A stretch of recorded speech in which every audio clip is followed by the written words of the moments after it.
Good evening and welcome back to Be Rich. The world is now really caught in an inflationary spiral. Why do I say this?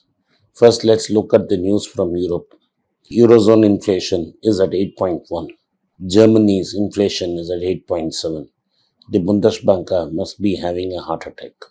This is four times the normal inflation rate that is acceptable to the German central bank, and therefore they would move very quickly. The European Central Bank is under enormous pressure to act quickly. Germans are very worried about inflation because that is what caused the collapse of the Weimar Republic and the rise of Hitler. Ever since then, they have constitutionally mandated that the Bundesbank be responsible for tightening inflation. The Bundesbank is the biggest mover behind the ECB, and therefore one can expect very high interest rates in Europe. What interest rates have been in negative territory, the German bonds, the Bund, has been in negative territory and will be forced to move up very quickly into positive rates. A series of high interest rate moves are coming in Europe. To add insult to injury and make things very difficult for the Europeans, the European unions have by and large agreed that they will stop buying oil from Russia. It is an imperfect ban, but nevertheless a ban. So Russian oil will not be sold to Europe. This will mean that Russia will lose billions of dollars in oil revenue. And this will hurt the Russian economy, which is already struggling. But will also hurt Western Europe because they have become dependent on Russian gas and oil ever since the Cold War has ended. Now, the only exception to the ban is oil which is coming through a pipeline from Hungary. That is a minuscule contribution, and therefore one can expect these sanctions to bite. Also, at the same time, China has freed up its COVID restrictions. All this has meant that demand will surge and supply is tight. Crude is now trading at $124 a barrel. This means disaster for the world economy and trouble for countries like India, where money is flowing out of the country and the rupee is weakening. A combination of the weak rupee and the falling and rising oil prices means further pressure on the exchequer. But this is not only India, but across the globe, this pressure is being felt. In fact, a hawkish Federal Reserve Governor, Mr. Bailey, has said that they should increase interest rates way above the normal neutral rate till inflation falls to 2%. Inflation in America is also around 8%, four times the normal. So the Fed has already signaled that they will increase interest rates twice at 0.5 and 0.5. The debate is much what will happen after that. It is now very clear that interest rates will continue to rise till the inflation comes to under control. Janet Yellen, the Treasury Secretary of Joe Biden, a former Federal Reserve chief, has now admitted openly that she got inflation completely wrong and therefore tacitly admitting that Larry Summers was right. Basically, there is nothing transient about this inflation and it is only getting entrenched.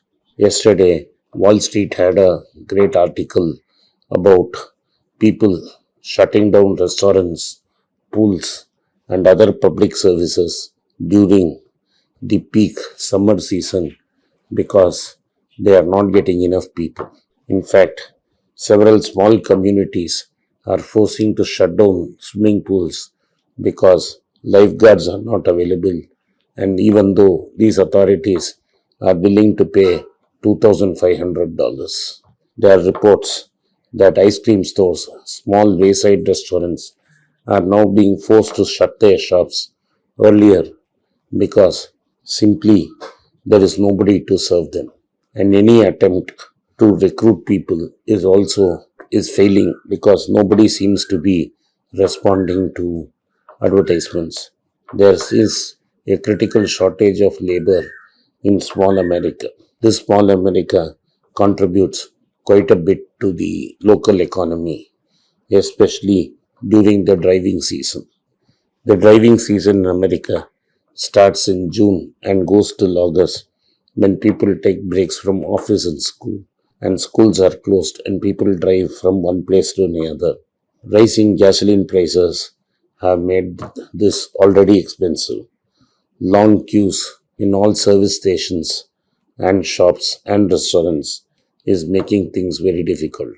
Now there is fear that if the Fed does not move to tamp down demand, more and more inflation will get entrenched because labor will demand more and this will become an inflationary spiral. In fact, many retailers in America are already now complaining that sales have dimmed and thus the manufacturers of fast moving goods like Procter and Gamble are producing lesser and lesser size packs so that people can afford it. In India, we call it shrinkflation. So, the size of the pack is coming down so that people can afford and also price rises can be masked.